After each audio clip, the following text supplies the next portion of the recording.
And you're listening to Watchman on the Pod. We're going to continue to read out of our book reading, Mystery, Babylon the Great, by the author I.A. Sadler. We are in chapter 15, The Occult and World Revolution. Introduction.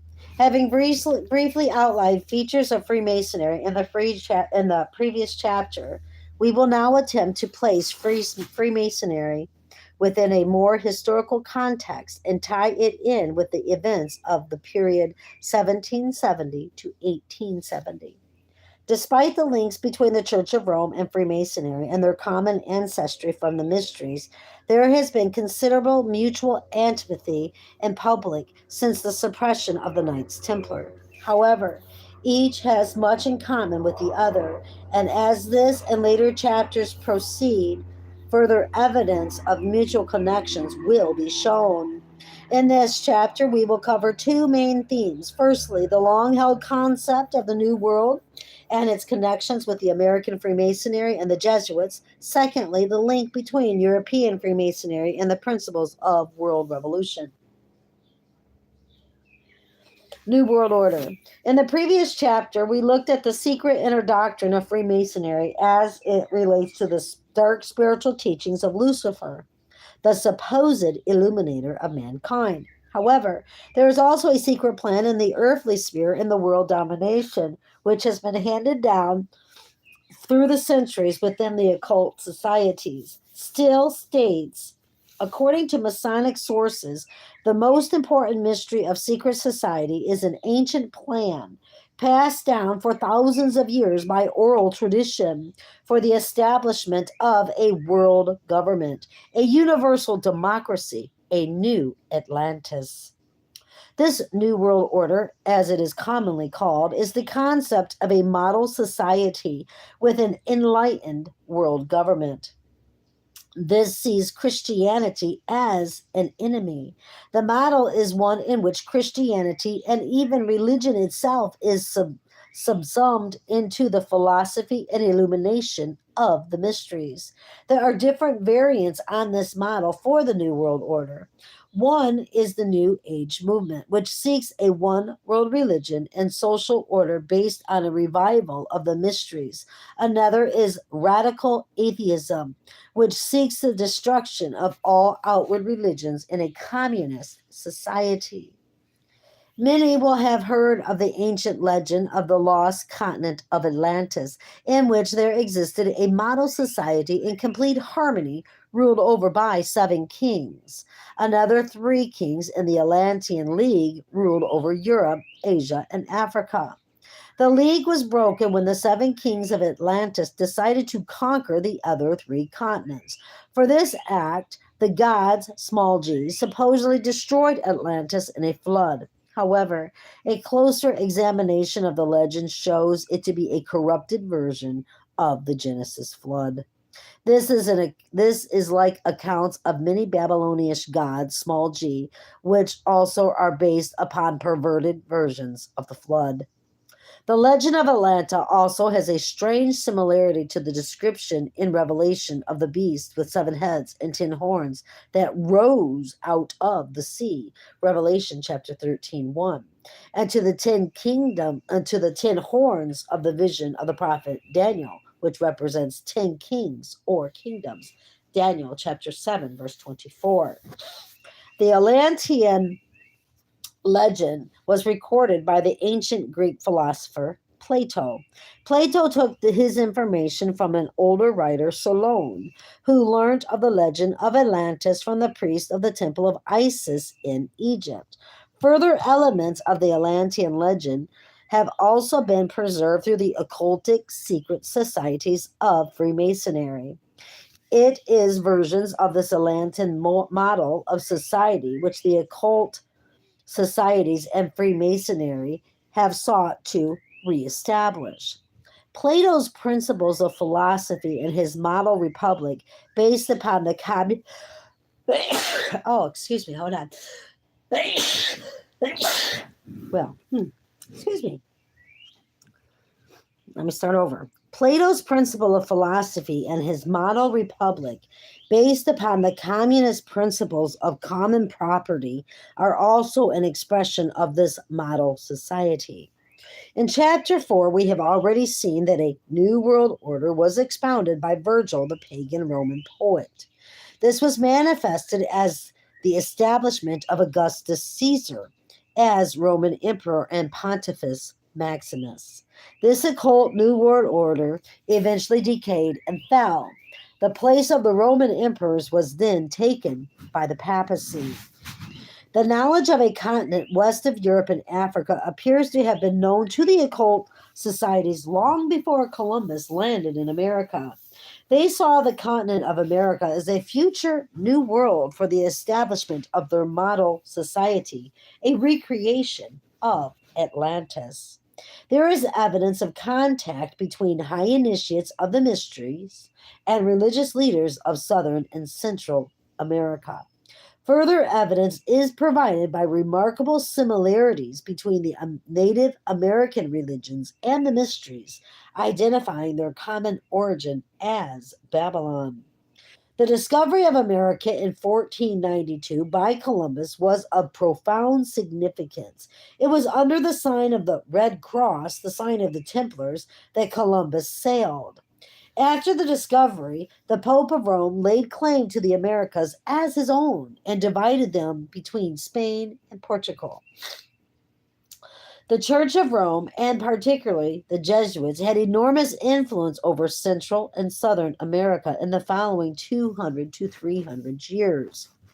Apart from Tupper Saucy's evidence for a direct link between the Jesuits and the occult societies derived from the Templars, there is a remarkable similarity between the action of the Church of Rome to establish a new Romanist society in America and the objectives of occult societies.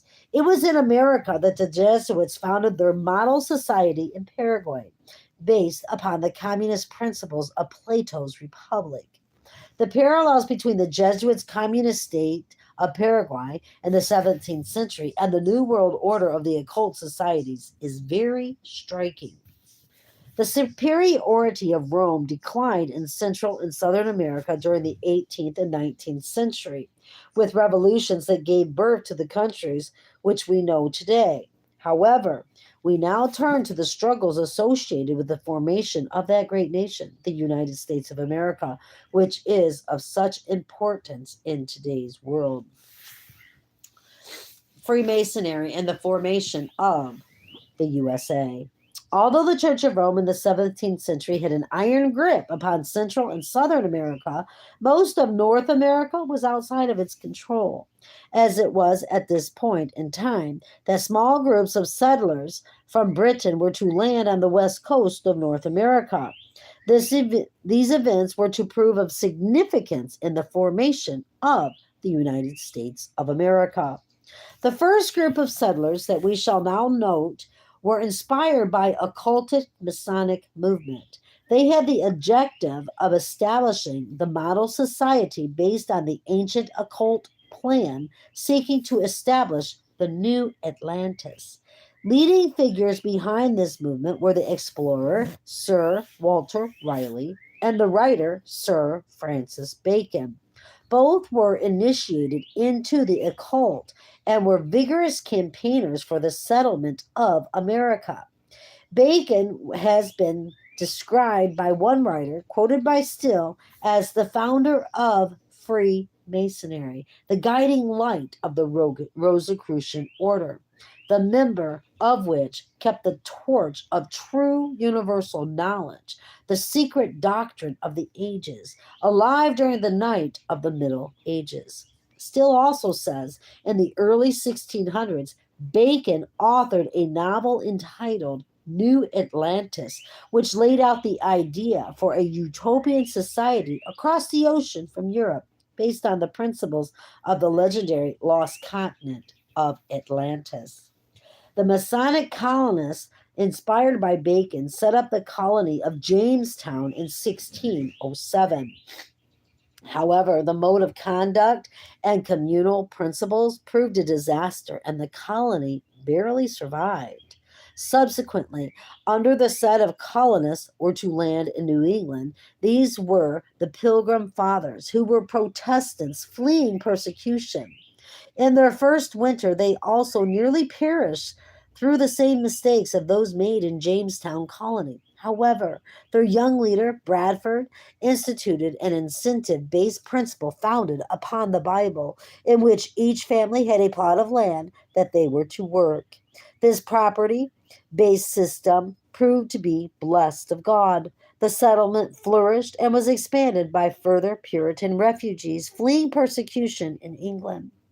Bradford later severely criticized the communist system of Plato, where all property was held in common, which had been foisted upon the Pilgrim Fathers by certain London merchants who had financed the voyage. From these two colonies were developed in America two opposing types of philosophy and ideology. Firstly, the occult Masonic system of the Bacchians, settlers, and secondly, the biblical principles of the Puritans. The presence of the Puritans was a great obstacle to the hopes of the Freemasons to form their New World. Likewise, in the Britain of the 17th and 18th centuries, there was a large Christian population. It was for this reason that Freemasons and the occult societies of Britain and America adopted a facade of Christianity in order to attract Christians to their number. Most Masons professing Christianity had no idea of the dark motives and aims underlying Freemasonry. They became the unwitting tools of the powers of evil and darkness. These Masonic groups became very influential in the American colonies during the 18th century. They were the driving force behind the American Revolution, which led to the Declaration of Independence in 1776 and the formation of the United States. The vast majority of the early leaders and presidents of the USA were Masons, albeit mainly at a low level. Despite this, the leading Masons were frustrated by the strong Christian influence when the U.S. Constitution was written. It was this Christian character of the Americans which helped to shape the new nation, contract, counteracting the Masonic influence. However, still warns against any complacency by Christians. It is this Christian character of America which has forced secret societies to constantly attenuate their plans to dominate the nation and bring it into their new world order. However, Tupper Saucy describes a third group of settlers who arrived in America in 1634 and founded Maryland, later to become one of the states of the United States of America. This was led by a Romanist, Lord Baltimore, and spiritually directed by a Jesuit priest. It became the nucleus for a subtle expansion of Romanist and Jesuit influence in the American colonies. Tupper Saucy shows that the Jesuits and a leading Romanist family, the Carroll family, who supplied the first Romanist bishop of Baltimore, were inextricably allied with the Freemasonic revolutionary movement. Furthermore, Tupper Saucy concludes that the American Revolution was incited by the Jesuits, and the Jesuit General Ricci engineered the demise of the Jesuit Society in Europe as a ploy to divert attention away from the plan to create the New World Order in America. Thereby, the Jesuits were able to use Freemasonry as a cover to deceive the Protestants in the American colonies. Tupper Saucy claims, while as extraordinary as well supported by hundreds of pages of scholarly evidence. It is widely documented that the Masonic Fathers of the USA assured that many of the national symbols were blatantly occultic. The pentagram, the symbol of the goat of Mendez or Baphomet, is widely used, for example, in the Congressional Medal of Honor. The stars of the U.S. flag are five-pointed in a variant on the pentagram. Even the streets of Washington, D.C. around the White House have been laid out in the form of a pentagram and the square and compass of Freemasonry. The symbolism of the Great Seal of the USA is also chilling since the days of President Roosevelt, a 33rd degree Mason. This symbol appears on US dollar bills. It consists of a pyramid with no cap to it. This is a copy of the Pyramid of Giza, which was believed by the ancient Egyptians to be the shrine tomb of the god, small g, Hermes. Hislop shows that Hermes is under another name for Cush, the father of Nimrod, and was one of the Babylonian gods, small g, of the mysteries. Above the top of the pyramid floats a Masonic triangle containing an all seeing eye of Osiris, surrounded by rays of light. Around this picture are the Latin words Novus Ordo Seclorum, which means in English, New World Order. This symbol signifies that the New World Order is nearing completion. Tupper Saucy, however, shows by detailed research that there is a deeper significance behind the symbols of the USA than simply Freemasonry. The symbolism is in fact derived from pagan Rome. We have also seen previously in chapter 4 that the poet Virgil, I'm sorry, I skipped a line. We have already seen previously in chapter 4 that the motto Novus Ordo Seclorum, or New World Order, comes from the pagan Latin poet Virgil. Other mottos of the USA are also known by Tupper Saucy to be a form of paganism. Furthermore, the site for the new capital of the USA, Washington, D.C., was chosen from land owned by leading Romanists. The name of the area of the land, prior to being renamed District of Columbia, was called Rome. Moreover, the capital in Washington, D.C., was given plot number 666. Even the word capital is derived from the Latin word for a Templar of Jupiter. Washington, D.C. also became the site for the famous Georgetown College, now university, where the USA's leading diplomats and politicians are educated. However, Georgetown was founded and is still controlled by the Jesuits. During the early years of the USA, there was a struggle by the higher initiates of Freemasonry to advance the occultic revolution cause, including great figures such as Benjamin Franklin and Thomas Jefferson. These men had close contacts with European Freemasonry and revolutionary movements that instigated the French Revolution. The horrors of the French Revolution opened the eyes of many to the extreme elements of Freemasonry. However, a great blow was dealt to Freemasonry by the exposures in 1826 of Morgan, who openly published the secrets of Freemasonry. Morgan was then promptly murdered by fellow Masons. The ensuing scandal caused many to renounce Freemasonry in the USA. As a result, an anti-Masonic movement strengthened the laws and constitutional position of the USA. However, the occult societies continued, and they were later to reemerge as a great power once more in modern-day America. Yet, despite the varying position of Freemasonry, the Jesuits and the Romanists steadily grew in strength and number. Papal ambition in North America. The converted Romanist priest Chinaquai revealed how the Church of Rome aimed to gain a dominant position in the USA during the 19th century by means of mass immigration from the large Romanist communities in Quebec and Ireland to the new territories of the USA. Chinaquai's role in this subversive plan was to set up a French-speaking Romanist colony in Illinois that would ultimately dominate the Midwest of the USA. However, the Lord remarkably opened his eyes and the eyes of many thousands of his community to see the light of the gospel. His subsequent preaching around the USA and Canada to his fellow French-speaking compatriots dealt a heavy blow to the cause of the Church of Rome in North America. Another ploy to gain Rome's dominance in North America was the military intervention in 1863 of the French Emperor Napoleon III. That overthrew the Mexican Republic and transformed it into a Romanist empire ruled by an Austrian archduke. This collapsed in a revolution in 1867. However, it is no coincidence that Napoleon's exposition in Mexico occurred at a critical point in the American Civil War. It was linked with the great struggles then taking place in the USA, which we will now briefly remark on.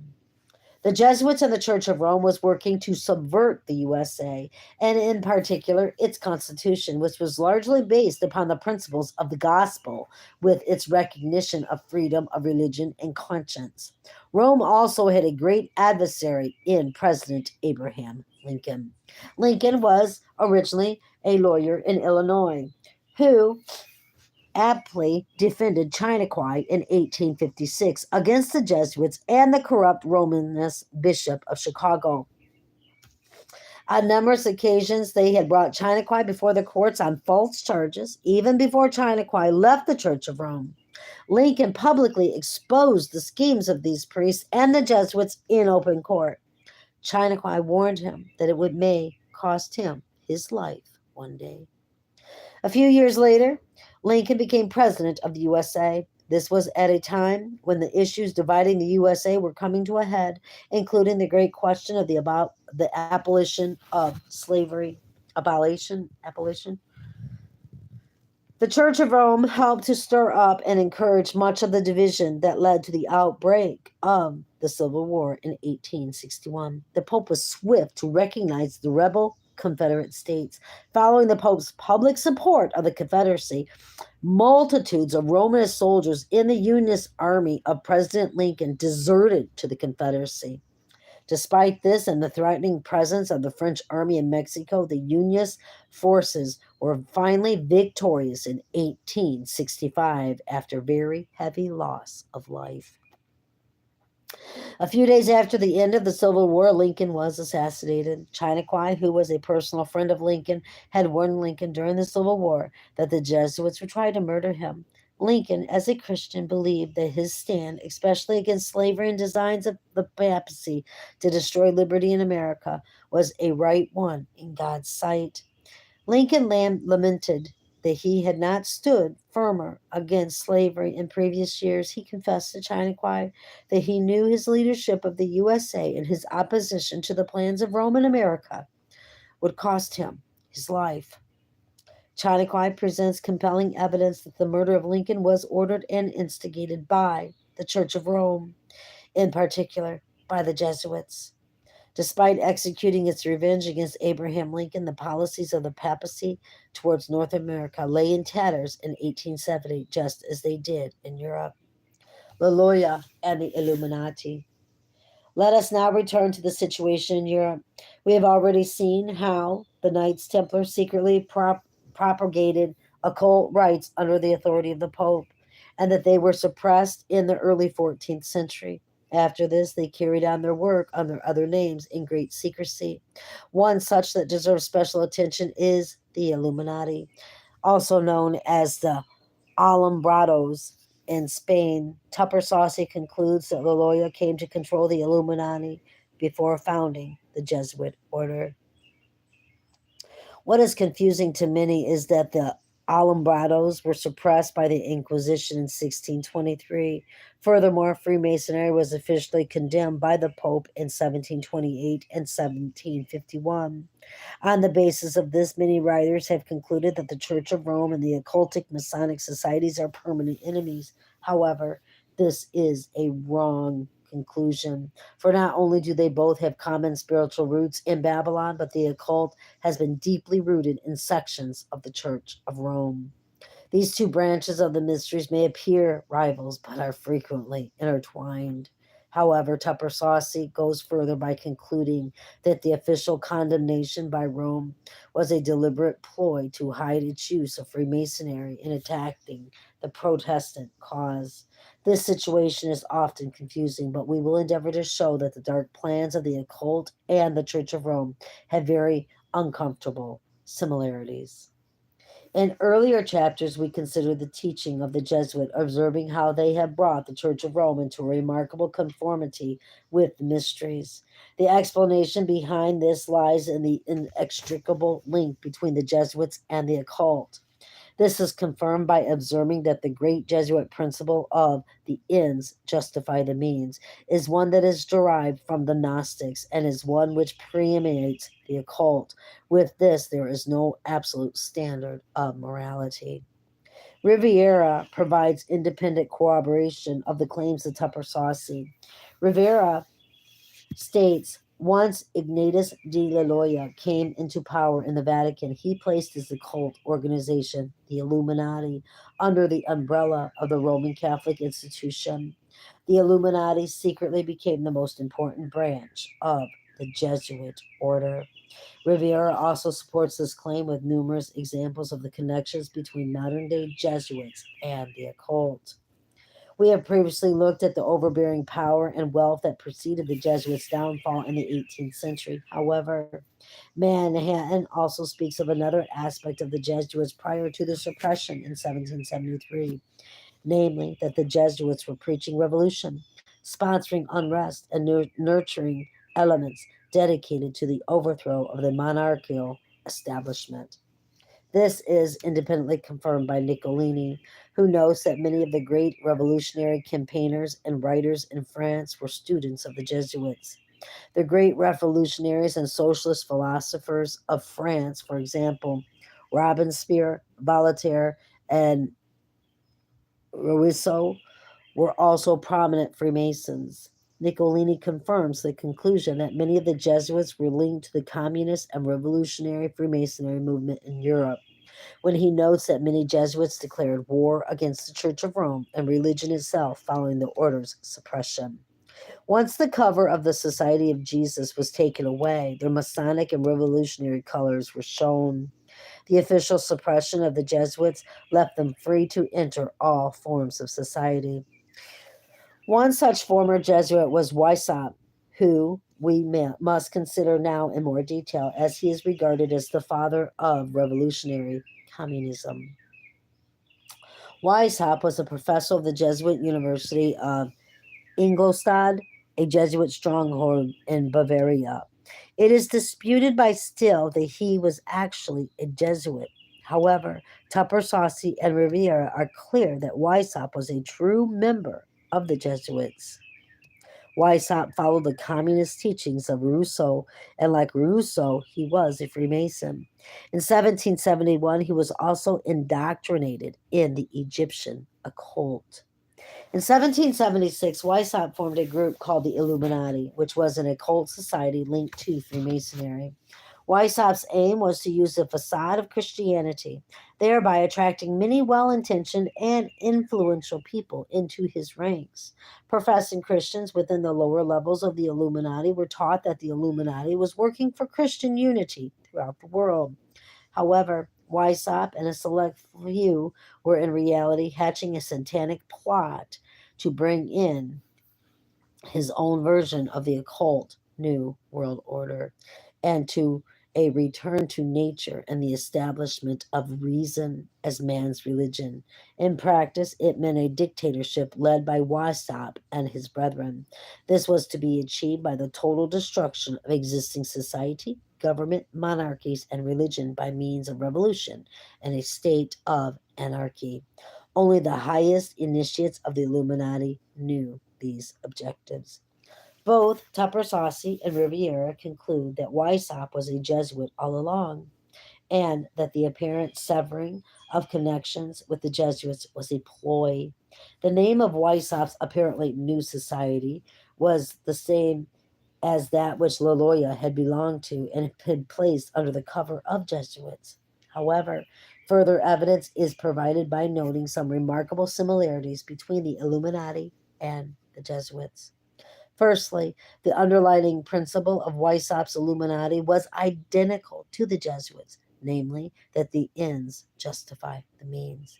They believed that the violent revolution and destruction of lives, property, and society itself was justified if it brought to the new model society, if it brought in the new model society.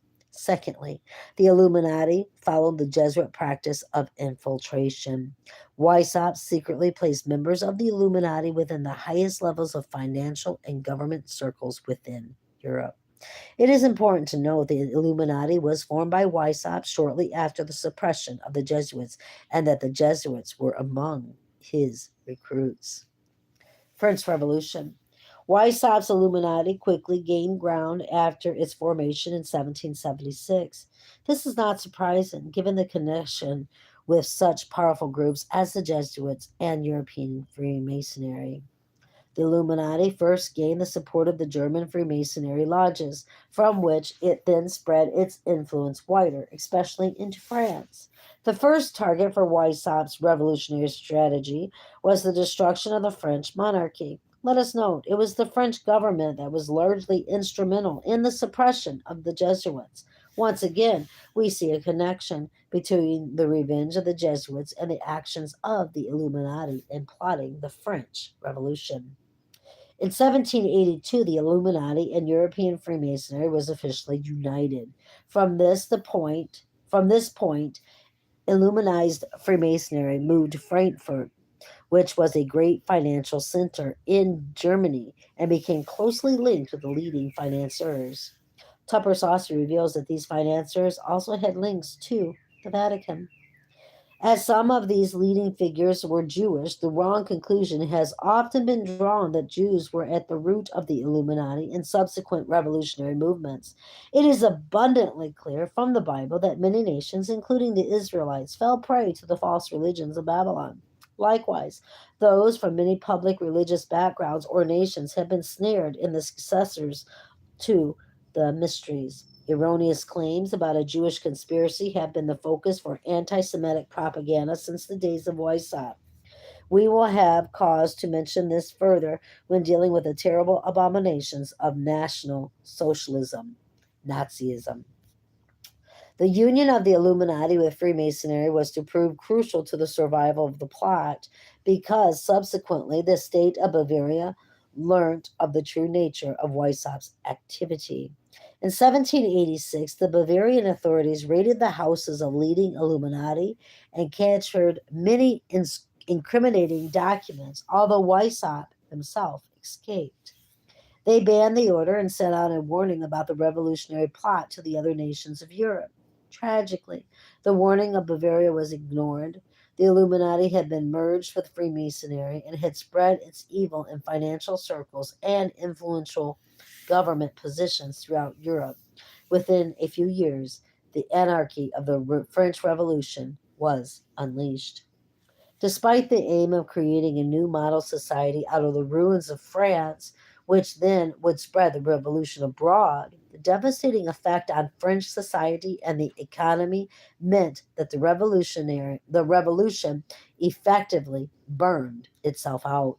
However, out of the ruins arose Napoleon, also a Freemason, who led France and Europe towards a new order which followed the pattern of the Roman Empire.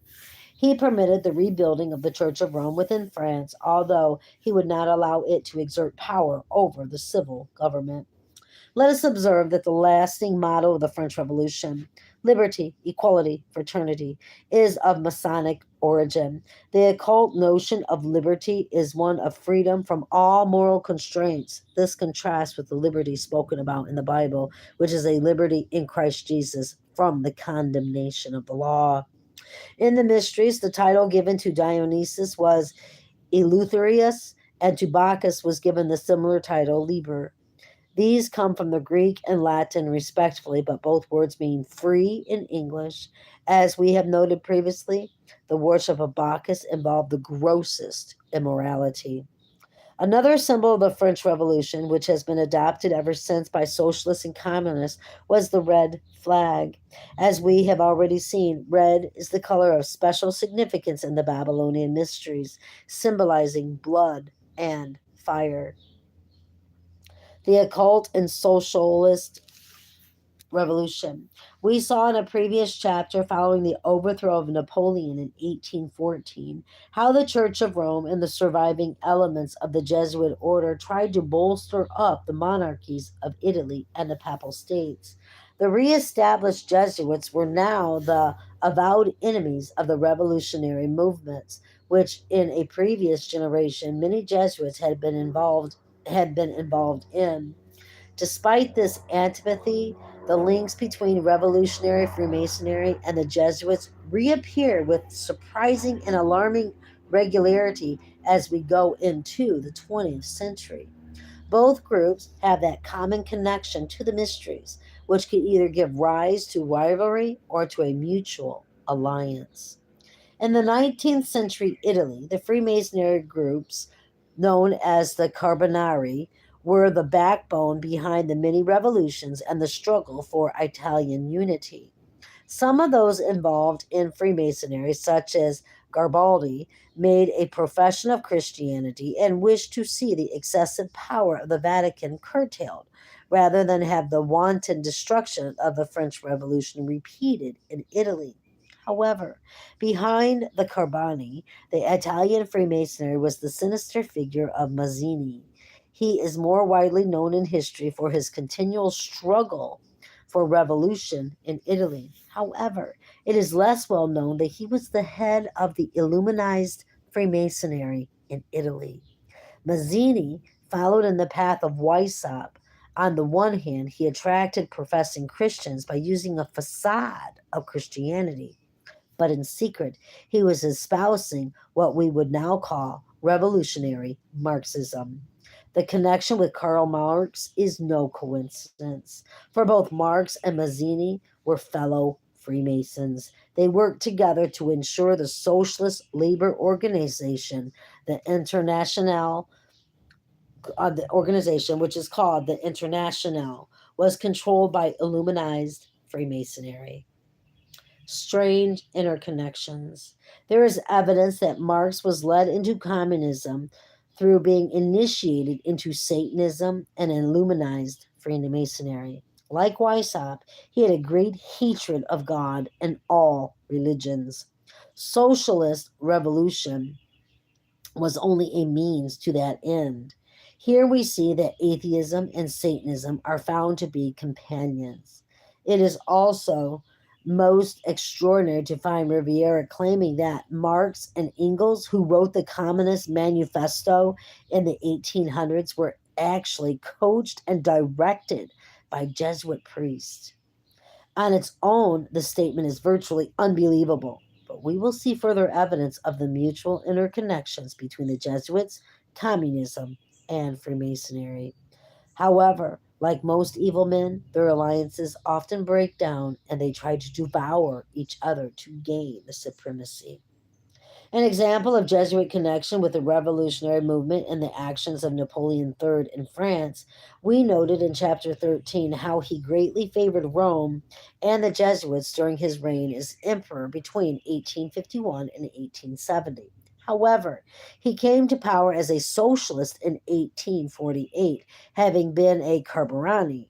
His revolutionary masonry strangely turned towards the Jesuits and the Church of Rome once he was at the head of the French government.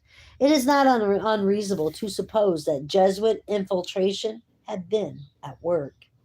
Another peculiar coincidence is seen with the occult society called the Ku Klux Klan, which was formed by Confederate Army's officers after their defeat in the American Civil War. The Ku Klux Klan, or the KKK, protested against the freeing of black slaves by the victorious Unionist forces of Abraham Lincoln. Ever since, it has been involved in racist attacks and propaganda, being closely linked to Nazism. The KKK is also of Masonic origin and is an open opponent of the Church of Rome. However, Riviera states that the KKK was formed by Romanists and has been secretly directed by the Jesuits, its main aim being to discredit Protestants by preaching racial hatred and violence while calling itself a Protestant organization. The KKK has in recent years been involved in the movement to deny that the Holocaust even happened.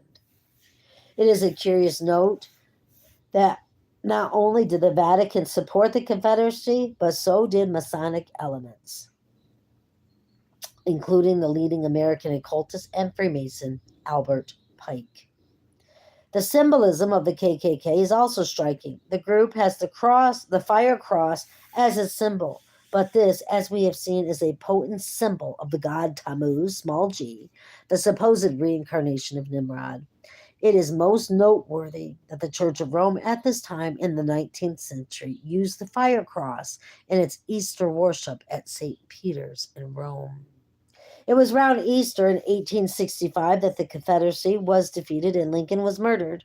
Therefore, the adoption of the fire cross by the KKK is both a symbol of Romanism and Freemasonry. Even the name Ku Klux Klan is highly significant. It is derived from the Greek word kuklos, which means a circle. The circle is a mystery symbol for the sun god, small s, small g, which is widely used in the Church of Rome, Freemasonry, and witchcraft. Many authors, in addition to those who have already been quoted, have provided examples of occultic activity within the Church of Rome. For example, and then it gives me page numbers. However, the form of a special Jesuit oath has all the symbolism of the occult. This extreme oath of obedience is quoted from at length by Tupper Saucy. Parts of it are also provided by Riviera. The preamble to the oath has been translated by Sherman as follows, quote, when a Jesuit of the minor rank is to be elevated to command, he is conducted into the chapel of the covenant of the order.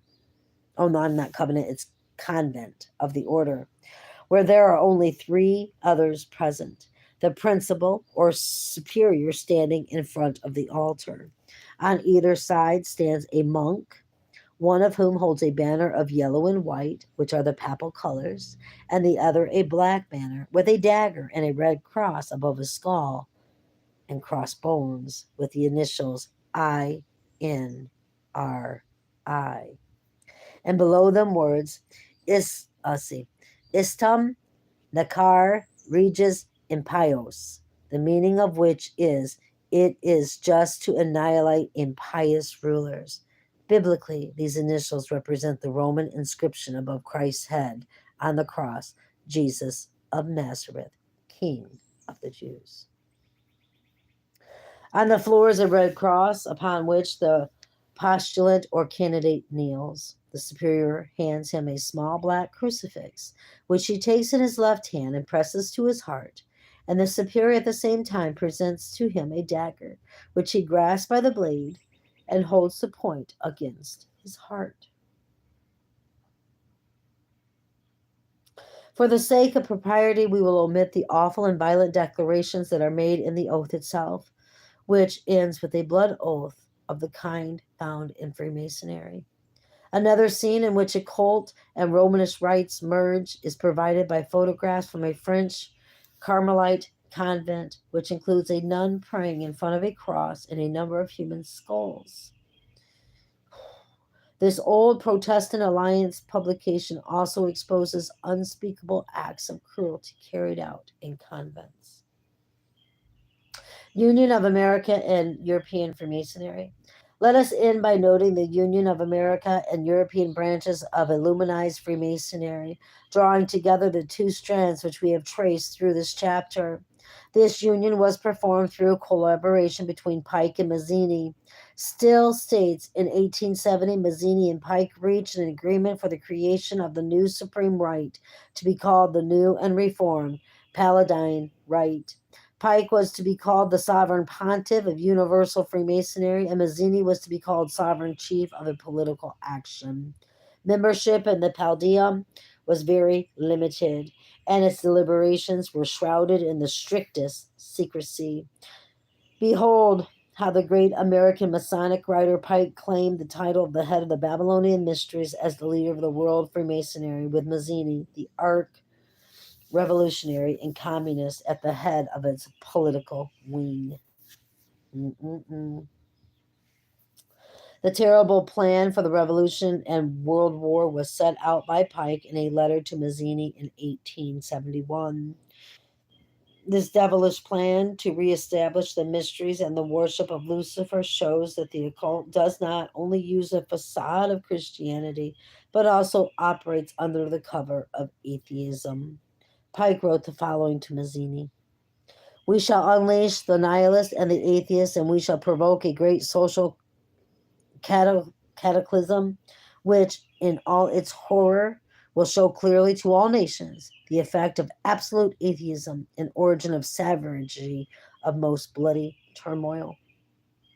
Then everywhere the people forced to defend themselves against the world minority of revolutionaries will exterminate those destroyers of civilization and the multitudes, disillusioned with Christianity, whose deistic spirits will be from the moment on within direction and leadership, anxious for an ideal, but without knowledge, were to send its adoration and will receive the true light through the universal manifestations of the pure doctrine of Lucifer.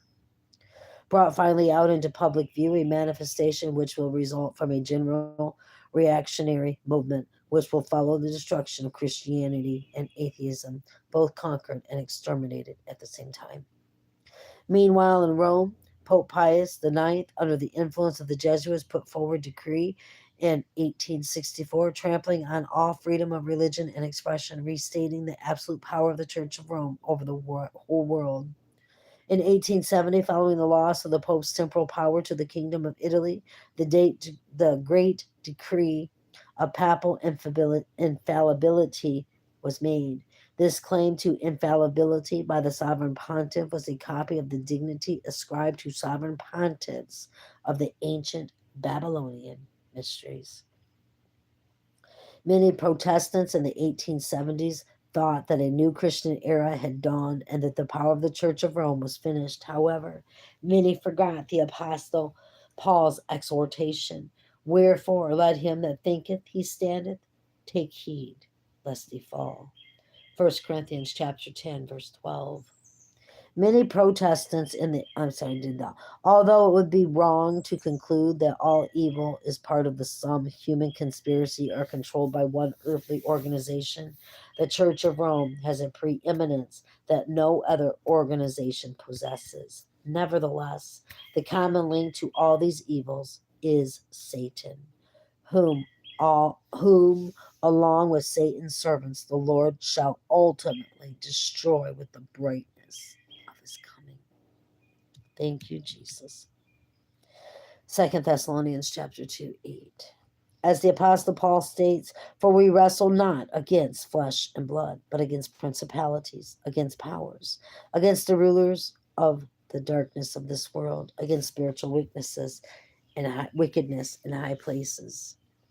Wherefore take unto you the whole armor of God, that ye may be able to withstand in the evil day, and having done all, to stand."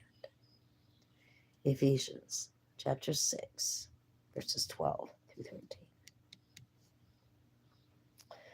And that, brothers and sisters, is that volume 2. As a matter of fact, that ended volume 2. I did not even realize that.